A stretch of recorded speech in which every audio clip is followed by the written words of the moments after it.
बेटा यहाँ पर हम चेक कर रहे हैं कि इसके रूट एग्जिस्ट करते हैं या नहीं करते हैं। रूट एग्जिस्ट करने का मतलब x की वैल्यूज हम फाइंड आउट कर पाएंगे या नहीं कर पाएंगे। इस चीज को चेक करने के लिए हम b स्क्वायर माइनस 4ac को अलग से सॉल्व करते हैं और हम चेक करते हैं कि ये जो d की वैल्यू आ रही है वो 0 या 0 से बड़ी है या नहीं है। तो बस फिर हम यहाँ पे लिख देंगे रूट्स डज नॉट एग्जिस्ट, खत्म। फिर हमें कुछ भी करने की जरूरत नहीं है।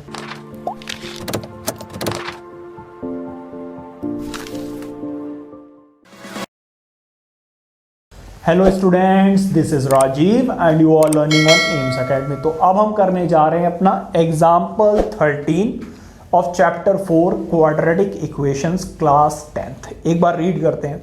Find the roots of the following quadratic equations if they exist using the quadratic formula. तो पहले हम ये चेक करेंगे कि वो एग्जिस्ट करता है या नहीं करता है। अगर रूट्स एग्जिस्ट करते हैं तब आप क्वाड्रेटिक फॉर्मूला लगाइए और आंसर निकालिए। देखिए, सबसे पहले आपको ज़रूरत पड़ेगी a की, फिर आपको ज़रूरत पड़ने वाली है b की वैल्यू और फिर c की। a की वैल्यू क्या होती है? जो x का कोफिशिएंट होता है वही आपका a होता है। जो x का कोफिशिएंट, x स्क्वायर का कोफिशिएंट जो होगा वो a, जो x का कोफिशिएंट होगा वो b और जो कांस्टेंट नंबर होगा वो c। साइन के साथ में लेना है। ये चेक करने के लिए whether this quadratic equation exist, roots of this quadratic equation exist or not, हमें क्या निकालना होता है बेटा? d की value and that is b square minus 4ac। ठीक है, b की वैल्यू कितनी है? -5 का स्क्वायर माइनस 4a की वैल्यू कितनी है? 3 और c की वैल्यू है 2। यहां पर ये कितना हो गया? 25 माइनस 4 3 जा 12, 12 2 जा 24। तो d की वैल्यू कितनी आ गई? 1। और 1 की जो वैल्यू है वो क्या है बेटा? 0 से बड़ी है। इसका मतलब पॉजिटिव है। इसका मतलब रूट्स एग्जिस्ट, रूट्स एग्जिस्ट। अगर इसकी वैल्यू नेगेटिव आ जाती, -1 -2 -3, तब रूट्स डज नॉट एग्जिस्ट। ठीक है, अब हम क्या करेंगे? क्वाड्रेटिक फॉर्मूला लगाएंगे। भाई क्वाड्रेटिक फॉर्मूला क्या होता है? Plus minus B plus minus under root B square minus 4ac लिख दो या सिर्फ d लिख दो। d क्या है? देखो, बी स्क्वायर माइनस 4ac है ना, तो आप अंडर रूट में अगर d लिख दोगे तब भी काम चल जाएगा। ठीक है, या तो आप चाहो तो पूरा लिख दो भाई, बी स्क्वायर माइनस 4ac। ठीक है, अब देखिए इधर x is equal to minus B की वैल्यू कितनी है भाई? b की वैल्यू -5। तो एक तो फॉर्मूला माइनस का है, माइनस फॉर्मूले में ही है, और b की वैल्यू भी नेगेटिव है। तो माइनस माइनस हो गया बेटा प्लस, और प्लस लिखा नहीं जाता है। फिर plus minus under root B square. देखो, बी स्क्वायर माइनस 4ac की वैल्यू कितनी आई है? 1। अंदर जो लिखा हुआ है बी स्क्वायर माइनस 4ac की वैल्यू वो हमने ऑलरेडी कैलकुलेट कर ली है। कितनी है? 1। 2 इंटू ए, डिनोमिनेटर में क्या है? 2 इंटू ए। तो 2 तो यहां पर है ही, a की वैल्यू कितनी है? 3। तो x is equal to 5 plus minus under root 1 की वैल्यू 1 डिवाइडेड बाय 6।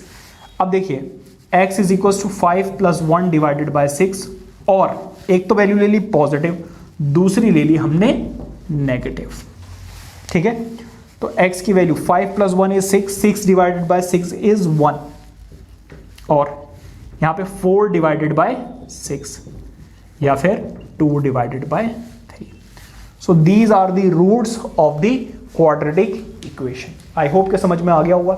ये नोट कीजिए। देखते हैं अपना सेकंड पार्ट। आइए देखते हैं अपना सेकंड पार्ट। सेकंड पार्ट ये दिया हुआ है। यहां से हम पहले क्या करेंगे? ए, बी और सी की वैल्यू फाइंड आउट करेंगे।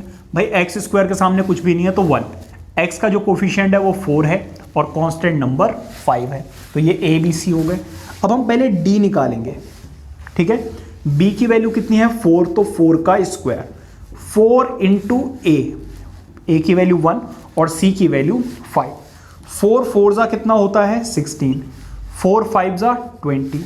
सॉल्व करेंगे, आंसर आएगा -4, और -4 की वैल्यू बेटा 0 से छोटी है या फिर नेगेटिव है। Hence roots of X square minus plus 4x plus 5 is equal to 0 does not exist, इसके रूट्स एग्जिस्ट नहीं करते हैं। ठीक है, अगर इसकी वैल्यू पॉजिटिव या 0 आएगी तब ही एग्जिस्ट करेंगे। Please note it down. आइए बात करते हैं थर्ड पार्ट की। थर्ड इक्वेशन आपकी दी हुई है 2x square minus 2 root 2x plus 1। तो यहां पर आपको a की वैल्यू मिल गई 2, b की वैल्यू मिलेगी माइनस 2 रूट 2 और c की वैल्यू 1। हमें क्या करना है, हमें निकालना है d की वैल्यू। d की वैल्यू क्या होती है, b square minus 4ac। b की वैल्यू यहां पर कितनी है, माइनस 2 रूट 2 का स्क्वायर माइनस 4a की वैल्यू कितनी है 2 और c की वैल्यू कितनी है 1। देखिए इसका 2 का स्क्वायर कितना होगा 4, रूट 2 का स्क्वायर कितना होगा 2। नेगेटिव नंबर का स्क्वायर हमेशा क्या होता है पॉजिटिव, तो ये आ जाएगा। यहां पर कितना आ जाएगा 4 इंटू 2 और 2 1 2 ही रहेगा। तो देखो दोनों वैल्यू सेम है, या फिर 4 इंटू 8, 4 2 8 और यहां पर भी 4 2 8। तो d की वैल्यू आ गई 0। इसका मतलब रूट्स एग्जिस्ट, रूट एग्जिस्ट कर रहे हैं। ठीक है, अब आप क्या करोगे भाई, x की वैल्यू क्या होती है minus B plus minus under root B square minus 4ac divided by a। अब देखिए x is equals to minus B की वैल्यू क्या है, माइनस और माइनस क्या हो जाएगा प्लस 2 रूट 2 प्लस माइनस, यहां पर देखिए बी स्क्वायर माइनस 4ac की वैल्यू हम ऑलरेडी निकाल चुके हैं, कितनी है 0, तो यहां पर तो आ जाएगा 0 डिवाइडेड बाय 2 इंटू ए, और a की वैल्यू कितनी है 2। देखिए स्क्वायर रूट 0 का क्या होता है 0 ही होता है, और 0 ना ही पॉजिटिव होता है ना ही नेगेटिव होता है। तो बेटा ये आ जाएगा 2 रूट 2 डिवाइडेड बाय 2 इंटू 2। 2 से 2 कैंसिल आउट हो जाएगा। चाहे तो आप अपनी वैल्यू को ऐसे ही छोड़ दें, या फिर अगर आप बुक में देखें तो आंसर आपको दिया हुआ है x is equal to 1 over root 2। उसका रीजन क्या है, उन्होंने बेटा इसको रैशनलाइज कर दिया है, मतलब रूट 2 से ऊपर और रूट 2 से नीचे मल्टीप्लाई किया है। तो रूट 2 इंटू रूट 2 क्या आ जाएगा 2, क्या आ जाएगा 2, और नीचे क्या आ जाएगा 2 इंटू रूट 2। तो 2 से 2 कैंसिल आउट, आंसर क्या आ जाएगा 1 बाय रूट 2। आप यहीं पर छोड़ सकते हैं अपना आंसर, यहाँ पर बिल्कुल सही है। ठीक है, आई होप कि समझ में आ गया होगा कि किस तरीके से इस क्वेश्चन को करना है, और अगर समझ में आया तो वीडियो को लाइक करके चैनल को सब्सक्राइब कर लीजिए, बेल आइकन को ऑन कर लीजिए, क्योंकि ऐसी ही वीडियोस मैं आपके लिए लेकर आता रहता हूँ। Till then keep studying, take care, bye bye. Please note it down.